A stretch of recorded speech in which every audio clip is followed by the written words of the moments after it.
Hello everyone, this is Julian from Kanen Coffee, and today we have a Rocket Giotto with us today. And it came in for a few things, but mainly that the group head was quite clogged with backed up coffee, going from, of course, the group head where the shower screen's at all the way up to the top, and of course the bottom part. So what we did is we ended up deep cleaning the entirety of the group head, replacing the shower screen and gasket.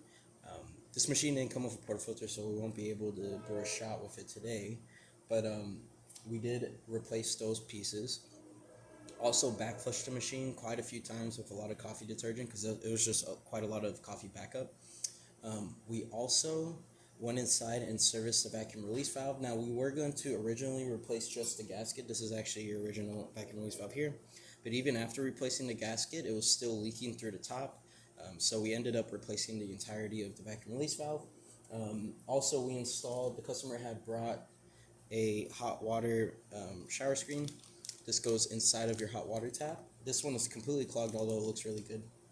So they brought a replacement one, so we replaced it, and we of course can test the hot water tap. But we're just going to test all the functions of the machine. Right now we're heated up, so we're going to look at the steam. Steam's coming out really good, nice and strong, no cloggage there.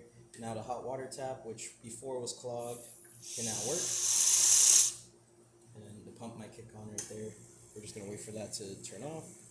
Now I did check with a backflush disc how much bars of pressure your pump is getting, and it's getting about 9 bars, which is what the manufacturer sets it to. And then as we pull here, as you can see, water instantly comes out through the front and it brews.